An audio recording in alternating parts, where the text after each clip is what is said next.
La ligne bleue, jeudi le 5 mars 2020, ma compagnie Raphaël Bergeron-Gosselin, Laurence Blanchette et aujourd'hui une invitée spéciale. Qu'est-ce qui se passe, Laurence? Déjà, elle décroche. Je suis complètement décrochée, mais oui. Mais on peut. Laurence qui revient de vacances, quand elle est revenue hier de vacances. Un beau tan, doit-on le souligner. Mais c'est pas le plus important. Le plus important, c'est notre invité du jour. Excuse-moi. Rachel Gagnon de l'équipe de volleyball féminin des Carabins. Bonjour, Rachel. Bonjour. Rachel, on te reçoit aujourd'hui pour parler de la grande finale de volleyball féminin du RSEQ, finale provinciale qui s'amorce demain, vendredi, au Sepsum. On l'a dit, on en a parlé hier avec Olivier Riopel pour le volley masculin, mais quel immense week-end de volleyball qui s'amorce. Les deux finales en même temps. Vraiment, l'énergie va être à son compte. Comment tu te sens à ce stade-ci, là? Ben, c'est sûr que j'étais un peu fébrile. Là. Pour l'instant, ça va, mais je pense que vendredi, là, quand je vais me lever, je vais être assez. Je vais avoir un petit stress, là, je pense. Là. C'est toujours bon d'avoir un petit stress, mais il faut que je le gère. C'est ta quatrième année, quatrième finale provinciale. Bon, on est là assez souvent quand même. Je pense que c'est. Puis là, je sais pas dire. Je pense que c'est la 15e de suite. C'est ça, hein? 15e finale, c'est quand même bien. Provinciale que les quand même habitué. Est-ce que c'est différent d'année en année ou c'est toujours la même espèce d'effervescence en toi, là, cette même excitation-là? Ben, c'est sûr que mes deux premières années, j'étais pas partante. Fait que c'est sûr que j'étais moins stressée vu que c'était pas moi qui commençais le match. Il y avait Gabi avant moi, Katia Forcier qui était là. Fait que c'est sûr que le stress était pas pareil, mais c'est sûr que j'étais autant fébrile parce que c'était mes premières finales puis c'était mes premières années avec les Carabins. Mais là, on dirait que depuis l'année passée puis cette année, là, tu sais, je suis partante. Fait que c'est un autre stress puis c'est différent, je te dirais, d'année en année. Mais c'est un bon stress, puis j'ai hâte. Il faut le préciser, là, il y a évidemment à l'enjeu un titre provincial. Un titre provincial qui, en théorie, vous appartient vu que vous êtes championne en titre. Mais bon, on sait qu'on recommence tout à zéro, mais c'est vous qui l'avez emporté l'année dernière.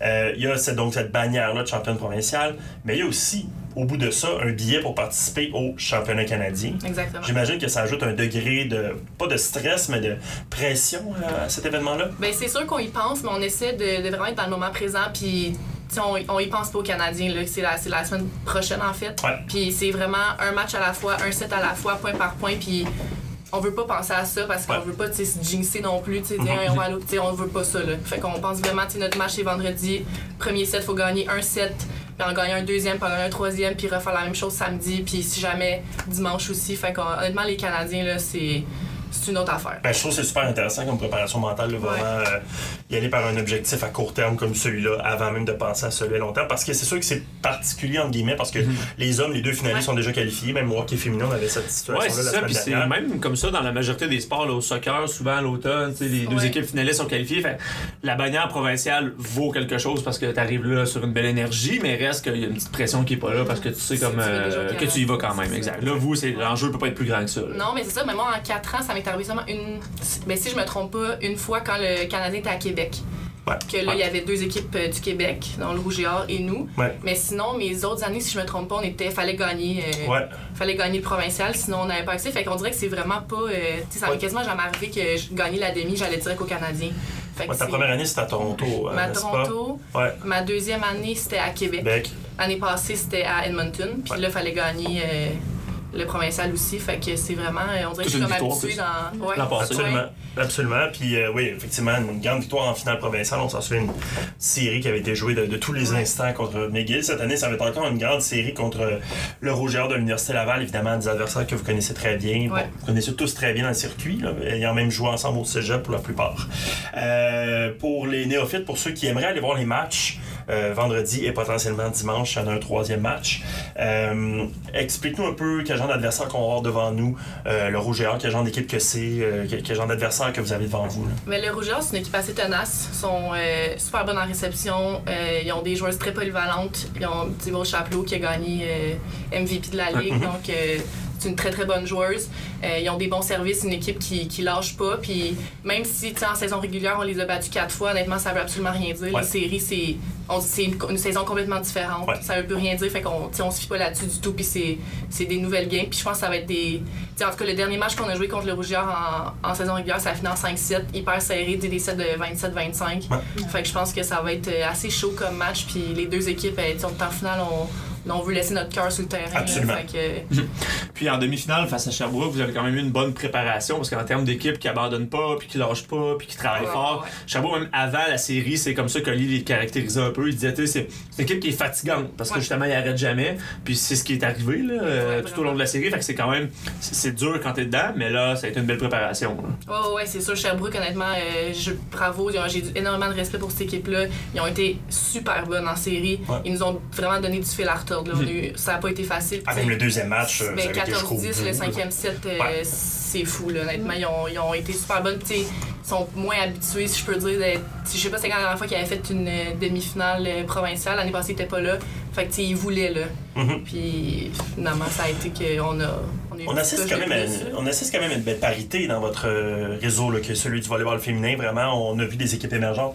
Le Sherbrooke, on en parle. McGill est en force, même l'année dernière particulièrement. L'UQAM pointe vraiment vers le haut aussi également. Vous avez c'est pas nécessairement facile que de sortir championne provinciale au RSEQ. Non, puis c'est surtout que cette année, il y a eu comme une triple égalité aussi en fin de saison. Fait que ça a été vraiment chaud, honnêtement, toute l'année. Puis il n'y a pas une équipe qui s'est vraiment genre distancée, qui a été première toute l'année. Ça a changé entre UQAM, Laval, nous, toute l'année. Puis finalement, c'est par quelques sets qu'on a finalement réussi à avoir à gagner la saison régulière puis avoir l'avantage du terrain. Mais toute l'année, ça a été hyper difficile entre toutes les équipes, je dirais. Là. Ah, vraiment. Puis là, vous affrontez le Rouge et Or. T'en as parlé d'équipe tenace et tout. Pas nécessairement facile à déjouer. Toi, comme à la position de passeuse, comment tu te prépares dans ce genre d'affrontement-là? Est-ce que ça veut dire peut-être vraiment laisser le moins d'indices possible dans tes passes avant de les faire, ou comment, qu'est-ce que ça change pour toi de savoir que tu as une équipe vraiment de l'autre côté qui remonte à peu près tous les ballons? Bien, c'est sûr que ça a un effet sur mon jeu, là, vu que c'est moi qui décide où est-ce que le ballon va. C'est sûr que je me prépare beaucoup avec mon entraîneur Oli. C'est sûr que là, je veux pas dire qu'est-ce que vous préparez? Ne te dévoile pas. Mais ce qu'on peut dire, c'est que vous faites beaucoup d'analyses vidéo également. Oui, énormément, puis on regarde les tendances de Laval, puis non, c'est sûr qu'on se prépare là-dessus, puis on a nos petits plans de match, puis surtout entre moi et lui, puis Océane aussi, qui est l'autre passeur. Fait que les trois ensemble, on se rencontre, puis on détermine le... C'est vraiment ça. Ce qui est important de mentionner, c'est que cette position-là vous donne un peu le rôle de corps arrière de toute cette attaque-là, donc qui place au centre de la stratégie pour déployer vos attaques. Comment ça fonctionne? Là, c'est sûr que toi, tu passes, exemple, beaucoup de temps avec Oli dans la salle vidéo, bref, tu as regardé ça. Mais après ça, est-ce que vous partagez tous vos plans de match avec les coéquipiers, ou c'est sur le terrain qu'eux, ils apprennent qu'on soit le ballon, ou comment ça fonctionne? On le dit. C'est surtout avant le match. Comme vendredi, là, on va aller le voir, Oli, puis on va dire, nous, qu'est-ce qu'on pense qu'on devrait faire contre le Rouge et Or au niveau tactique, au niveau de la passe, à qui devrait avoir le plus de balles, qu'est-ce qu'on devrait faire. Puis lui, après ça, il va nous dire si c'est bon, s'il y a des trucs à rajouter. Puis c'est vraiment entre Océane, lui, puis moi. Puis les attaquants, ils n'ont pas besoin de le savoir, ça. Si, ils ont, ça pourrait leur jouer dans la tête. Si tu sais, une attaquante, aujourd'hui, on te passe le ballon 3/4 du temps, ben là, c'est pression. Ça, tu ressens, fait qu'ils n'ont pas besoin de le savoir. Vous le faites dans l'autobus aussi. Des fois, je l'ai pas déjà vu faire ça, mettons, en route vers Québec. Des fois, ils nous parlent en route vers Québec. Samedi, peut-être qu'on va se rencontrer là, dans l'autobus, jaser un petit peu comment ça a été vendredi. Fait que non, les filles, on leur dit pas parce que tu joues la game que t'as. Puis le ballon vient vers toi, tu le frappes. C'est ça, si t'en as plus, puis si t'en as moins, t'en as moins. Mais à bout il y a une raison derrière ça. C'est ça, c'est pas je t'aime pas, je te passe pas la balle, là, vraiment pas. Puis c'est une victoire d'équipe. Puis c'est ça qui a été le fun aussi contre Sherbrooke. Là, tout le monde a embarqué dans le match du samedi. Là, littéralement, toute l'équipe a embarqué. Puis ça, je trouve ça vraiment cool. Que tout le monde a pu participer justement à cette victoire-là. Ça a dû être satisfaisant quand même parce que on parlait en début d'année d'une une nouvelle vague, une nouvelle cohorte dans l'équipe, beaucoup de jeunes joueuses, beaucoup de première année, un nombre même anormalement élevé de première année dans le sens qu'il y a une grosse cuvée de recrutement. Donc évidemment, vient avec la jeunesse des fois un peu des résultats en dents d'ici, on n'est pas trop sûr, on apprend le niveau. Finalement, terminer au premier rang et là, pouvoir jouer pour la bannière provinciale, ça doit être quand même satisfaisant malgré ce renouveau-là. Oui, c'est sûr que c'est le fun, puis on est contente. Puis, oui, il y a eu beaucoup de recrues cette année, mais ça a super bien été. Elles se sont super bien intégrées dans l'équipe, puis vraiment bien accueillies, puis ça s'est fait vraiment comme ça. C'est sûr qu'au début de l'année, c'est plus dur. Il faut que tu apprennes à les connaître, la communication, puis tout. Mais on a eu toute la saison pour se peaufiner, si on veut dire. Puis là, c'est le moment de juste le montrer. Ces jeunes-là, d'ailleurs, vous ont fait une belle surprise lors du dernier match à domicile, je me trompe pas. Oui, c'était contre Sherbrooke. Le vendredi soir, Adriana, Clémence puis moi, on termine cette année. Puis on est arrivé dans le vestiaire, puis il y avait des ballons, des petites banderoles à notre place. Ils nous ont fait une carte Senior Night avec tous les mots de chacune des filles. Fait que c'était vraiment, vraiment cute. C'est vraiment c'est une belle attention, vraiment. C'est un beau geste, effectivement. Puis je pense qu'il démontre le travail que vous avez bien exécuté comme leader de cette équipe-là, finalement? Ben oui, exactement. Je pense que s'ils nous ont fait ça, j'imagine qu'ils nous apprécient il y a des chances. Un petit peu quand même. Fait que non, c'était honnêtement, moi je m'en attendais pas du tout, là, puis je pense qu'Adri non plus, puis Clémence. C'est cool parce que tu sais qu'il va y avoir des célébrations sur le terrain, parce que c'est comme ça depuis plusieurs années, vous l'avez vu, mais de savoir qu'il se passe de quoi plus intime dans votre famille. Ben, c'est gentil là, de savoir qu'ils ont pris le temps de faire ça pour nous, puis c'était pas nécessaire. Là. Fait que honnêtement, ça m'a vraiment touché, puis Adri et Clem aussi. Là, c'est là aussi que tu vois que tu as un bon groupe de. L'avenir de l'équipe est en bonne main quand tu sais que des jeunes joueuses contribuent sur le terrain, mais qui sont capables de faire des choses comme ça. C'est à l'extérieur du terrain. Là, oui, c'est important sur le terrain, mais ça commence d'abord à l'extérieur du terrain. Puis pour ces jeunes étudiantes athlètes avec qui tu partages le terrain, et les plus anciennes, ça va être quoi la clé vendredi dans un Sepsum probablement bondé? Un gros programme 2 contre Laval, les filles, les gars, un après l'autre, mais ça va être habituellement les matchs le vendredi soir, les programmes 2 contre l'Université Laval, beaucoup de monde, une foule très bruyante. Là en plus, à l'enjeu beaucoup plus qu'un 2 points d'une victoire normale. Là, c'est vraiment le match numéro 1 d'une série de 3. Ça va être quoi la clé là, pour vous, pour pas juste remporter ce match-là, mais en sortir satisfaite de ce match-là, dans toute cette pression / ambiance-là qui va être soit très très galvanisante, soit un peu écrasante. Là. Ben c'est sûr que le bruit, la foule, là, c'est sûr que c'est de notre côté, fait que la majorité de ça nous donne de l'énergie, puis ça nous pompe, mais je pense que ce qui va être important, c'est qu'on s'écoute. Des fois, on a tendance à parler, mais on s'écoute pas. Fait que là, c'est comme un peu chaos. Déjà que c'est chaotique à l'extérieur du terrain, je pense qu'il va falloir qu'on se calme, qu'on fasse nos affaires, ce qu'on a à faire. On est capable de le faire, on l'a prouvé. Fait que juste de se calmer, s'écouter. Puis on est prête, là, on a pratiqué. On a eu 2 semaines entre la demi-finale puis la finale. Puis, Ouais, au niveau de la préparation, ça a dû faire du bien aussi. Mais ça fait bien pour le corps aussi. Là. On a pu reprendre un petit pic là, physiquement, mais moi je pense que ça va être de s'écouter puis c'est sûr que cette année la constance n'a pas été on a vraiment eu beaucoup de hauts et de bas, fait que là, essayer comme de se donner comme défi d'être le plus constant possible, le plus longtemps possible, puis comme j'ai dit, rester dans le moment présent. Oli nous dit tout le temps, ça sert à rien de passer au 2e set, au 3e set, c'est là en ce moment qu'est-ce qui se passe, puis c'est le point qu'on joue en ce moment, t'sais. Donc c'est vraiment, donc ça va être ça va être, on prend le premier match, 7 par 7, après ça on passe au 2e, puis advenant la nécessité d'un 3e, il faut pas trop se projeter en avant, se dire, là, si on a échappé le premier match à la maison, c'est fini, quoi que ce soit, non, il reste encore beaucoup de volleyball devant vous. Une série, c'est rare que ça se gagne en 2 matchs, là, Oli l'a dit lui-même, j'ai déjà mené des séries 1-0, puis je les ai perdues finalement, puis même l'année passée, la preuve en finale, on a perdu le vendredi soir, fait que ça veut rien dire, puis... Fait qu'on va tout donner vendredi, puis c'est sûr que c'est le fun de remporter le premier match à domicile, mais... C'est pas la fin du monde si ça arrive pas. Non, c'est ça, on a quand même la chance de se reprendre, là, mais on va y aller point par point, puis on va tout donner. Oui, absolument. Puis je trouve c'est un point intéressant, puis je pense que là, il y a peut-être juste vous, au niveau d'analyse vidéo, qui peut déterminer si la constance dans votre jeu au fil de l'année pouvait faire défaut à l'occasion, parce que moi, d'un œil de plus érudit, moins connaisseur, je me dis des fois, c'est peut-être plus une question aussi... Les autres équipes qui deviennent de plus en plus fortes. T'sais, on était habitués peut-être dans les années... Moi, j'ai connu la fin des années de Marie-Alex Bélanger et tout, où là, on dominait plus de façon plus constante. Mais est-ce que c'est le fait qu'on est moins constante ou le fait que les autres équipes ont repris du chemin? Il y a peut-être un petit peu des deux. Tu me diras, là, c'est vraiment un truc analyse de la vidéo. Là. Mais il y a quand même vraiment une belle parité au niveau du jeu. Mais c'est ça que je trouve qui fait changement des années, mes premières années, quand on était vraiment supérieur dominante. On avec Marie-Alex, on était dominante, puis là, je trouve que c'est le fun que ça soit des gros matchs, puis ça soit serré, puis ça soit pas comme évident. C'est-à-dire que c'est eux qui vont gagner. C'est vraiment serré, puis toute l'année, ça a été comme ça. L'UQAM, ça a été serré avec nous. Fait que je pense que la finale risque d'être ça va être vraiment un très bon match vendredi, si on est sûr qu'il aura lieu. Donc, vendredi à 18h, le premier match, le match numéro 1. Suivra par la suite celui des hommes lorsque vous aurez terminé. Le samedi, il y a seulement les hommes qui jouent au Sepsum. Vous vous rendez au PEPS pour le match qui aura lieu à 18h, heure de Québec.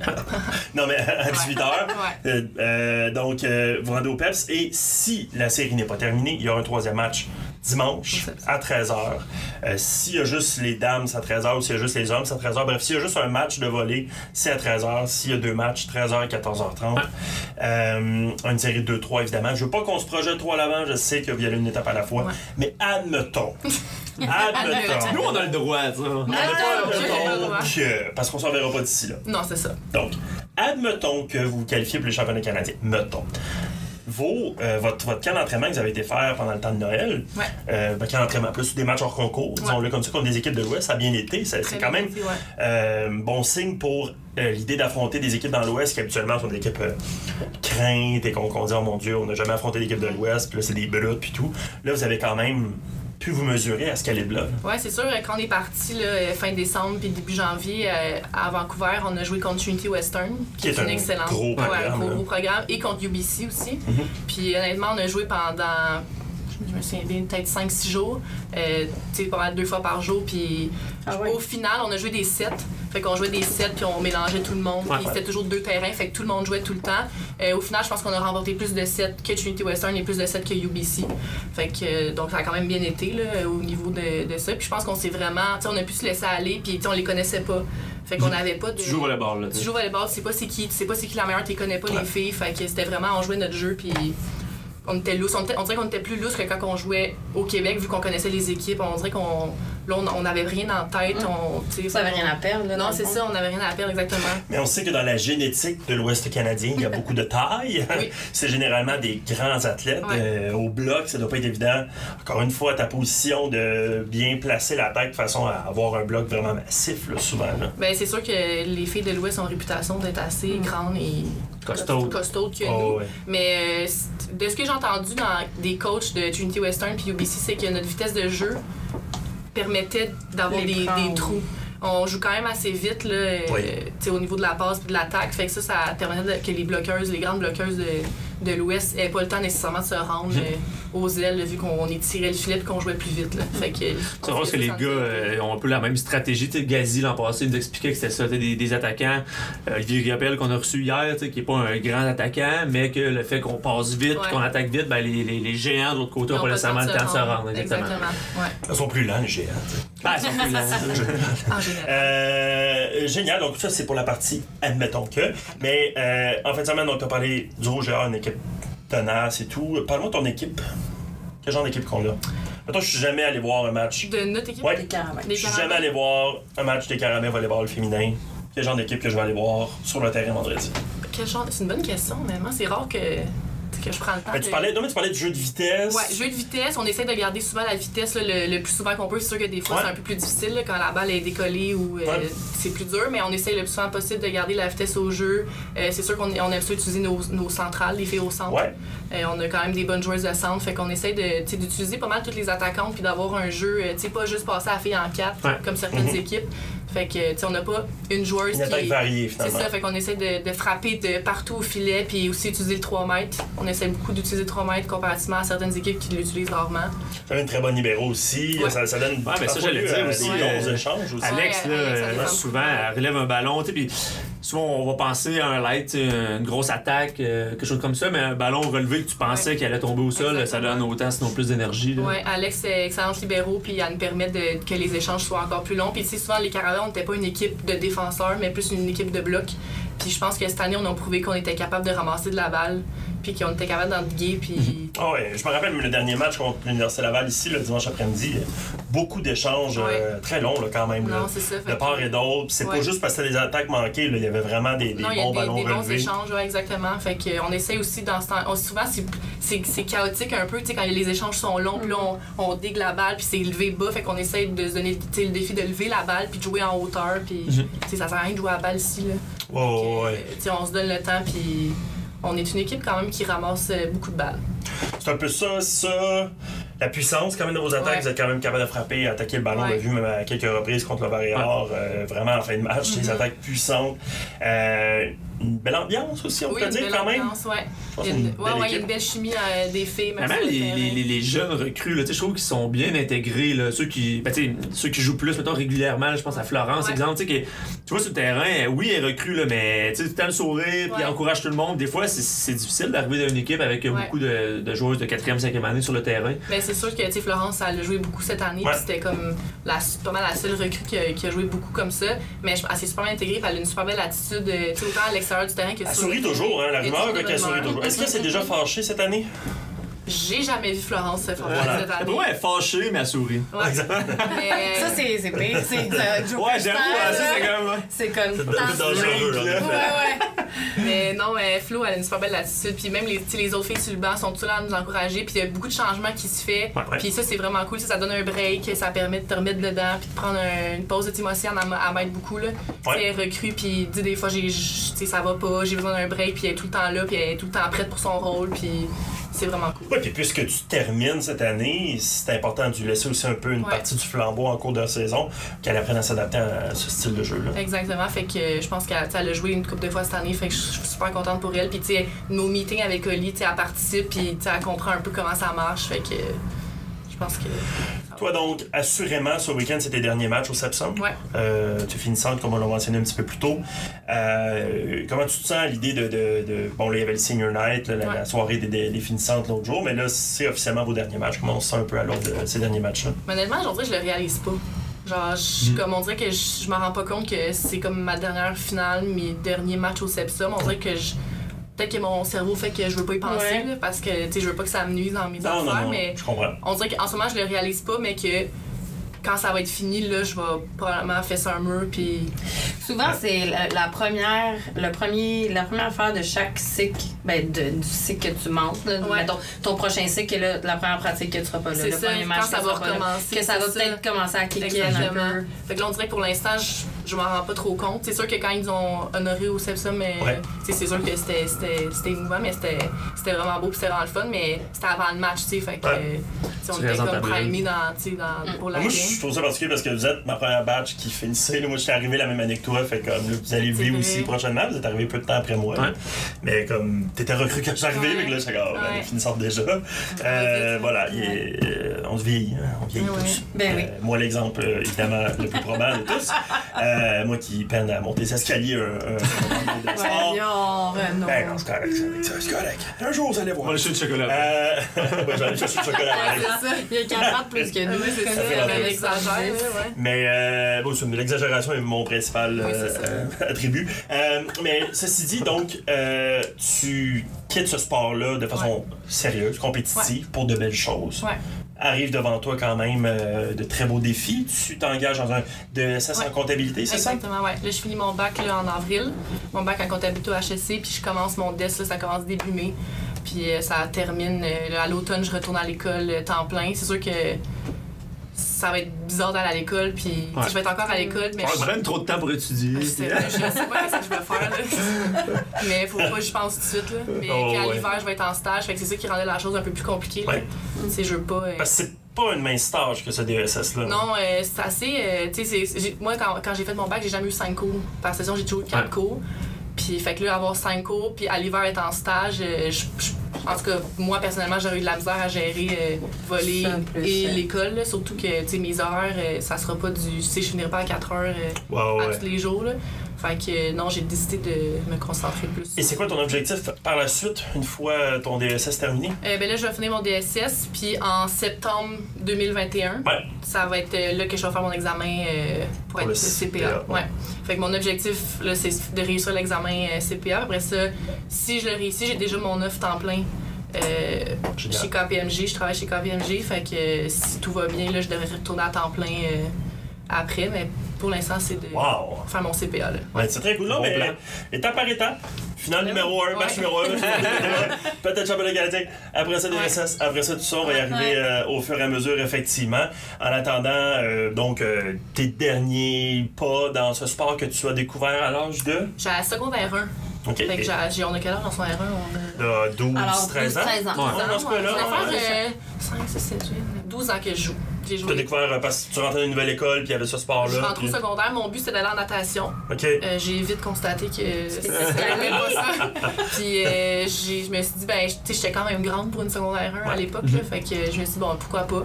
Puis ça a parti comme ça. Puis j'ai continué au cégep. Puis j'ai été recrutée à l'université. Fait que... Quelle belle histoire. C'est love story. Comme quoi, des fois, c'est pas toujours notre premier choix de sport, mais te voilà ici. Le sport nous choisit. Fou, hein? Ben oui, exact, non, mais vraiment. Puis Merci. c'est un peu comme. C'est dans quel épisode des Simpsons là, que toutes les activités sportives sont prises parce que bref, ça commence à jouer au hockey, c'est super bonne. Lisa. Ok.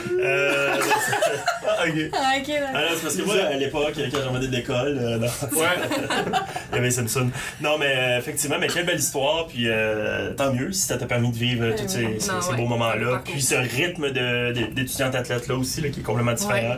Ça va être difficile de changer de mode de vie comme ça. Ah, assurément, mais si t'as appris à discipliner avec deux. Ouais, ça va te servir plus que tu penses, j'ai l'impression. Ouais. Ah ouais, vraiment, vraiment. Ben, tant mieux, c'est une histoire inspirante que tu nous as partagée aujourd'hui. Rachel, merci beaucoup d'être passée en studio.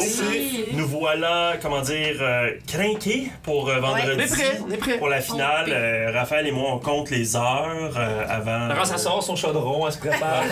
Genre mon chaudron, Mathieu on a besoin de vous autres, là. Ben oui. D'ailleurs, pour les gens qui veulent se griller de bleu pour venir vas-y. vous encourager. Premièrement, produits dérivés qui sont...